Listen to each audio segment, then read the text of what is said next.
প্রস্তাবিত Tripura Santiniketan medical college তার first year অর্থাৎ ইন্ডিয়ান মেডিকেল কাউন্সিলের ভিজিট উপযোগী পরিকাঠামো কমপ্লিট হয়ে গেছে। শিক্ষক শিক্ষিকা অর্থাৎ ডাক্তারবাবু রিক্রুটমেন্ট নবস অনুসারে প্রায় সমাপ্তির পথে। আমাদের বেশ কিছু ম্যানপাওয়ার ত্রিপুরাতে কাজ করছেন। এই ম্যানপাওয়ারকে আমি বোলপুরে ফিরিয়ে আনতে চাইছি। এই লক্ষ্যে আমরা আমাদের প্রস্তাবিত মেডিকেল কলেজে কিছুদিন আগে থেকে স্কিল এবং মাল্টি স্কিলের ট্রেনিং শুরু করেছি। আনন্দের সঙ্গে জানাই 200 ছেলে মেয়ে ট্রেনিং নিচ্ছে। আমরা পর্যায়ক্রমে স্কিল হলে স্থানীয় পঞ্চায়েতের সঙ্গে কথা বলে এবং প্রশাসনের কথা মতো আমরা রিক্রুট প্রক্রিয়া শুরু করব আমাদের কলেজ অনুমোদনের পর। তাই এই বিধানসভার অধিকাংশ বেকার ছেলে মেয়েকে আমি আবেদন করব, আপনারা ট্রেনিং নিন।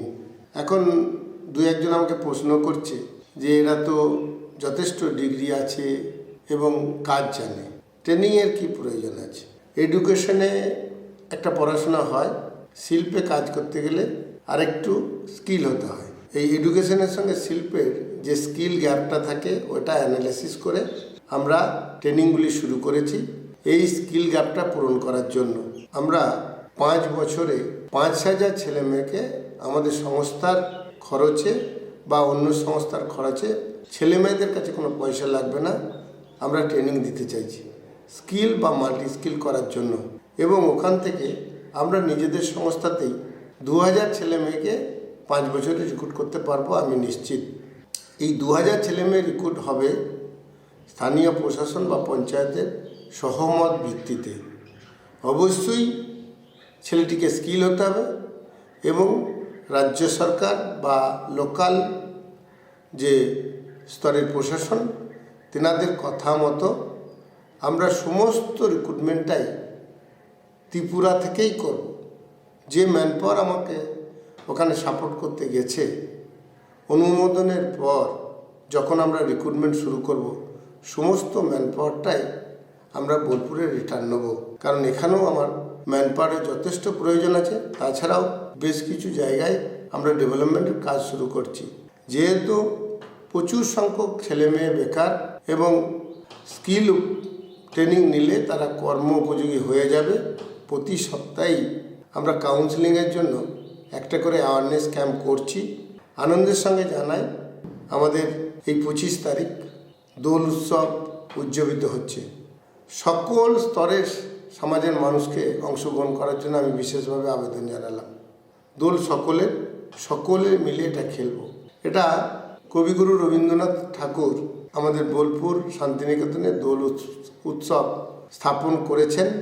আর কবিগুরুর সঙ্গে আমরা ইতিহাস ঘেঁটে দেখলাম ওখানকার মহারাজদের নিবিড় সম্পর্ক ছিল। এটা আমাদের কাছে খুব ইতিবাচক। তাই সকল স্তরের মানুষ এই দোল উৎসবে আসবে আমি আশা রাখছি। এবং বোলপুরে যে দোল, সেই দোলের ভাবধারায় আমরা সকল ত্রিপুরাবাসীকে নিয়ে ত্রিপুরার বসন্ত উৎসব স্থাপন করতে চাইছি। আশা করছি সকলের সহযোগিতায়, সকলের দ্বারা এবং সকলের জন্যে বোলপুরের মতো আমরা দোলটিকে আস্তে আস্তে নিয়ে যেতে পারবো। আরও আনন্দের সঙ্গে জানাই এই দোলের দিনই আমরা ঘোষণা করব 7, 8, 9, 10 পৌষ মাসে আমাদের যেমন পৌষ মেলা বোলপুরে হয়, ত্রিপুরায় আমরা পৌষ মেলা করতে চাইছি। লোকাল প্রশাসনের সঙ্গে কথা বলে আমরা স্থান নির্বাচন করে প্রশাসনের সহমত বা যুক্ত হয়ে আমরা এই মেলা অনুষ্ঠিত করব।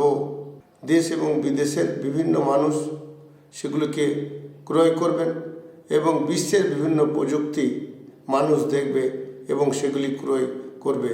আশা রাখছি এই মেলা এবং দোল বিশ্বের বাজারে একটা আলাদা পরিচিতি এনে দেবে আমাদের ত্রিপুরাকে, আমাদের শান্তিনিকেতন মেডিকেল কলেজ ত্রিপুরা সেটিকে, বা আমরা যেটি এস্টাবলিশ করতে চাইছি রাজ্য সরকারের সহায়তায় ত্রিপুরা নলেজ সিটিকে।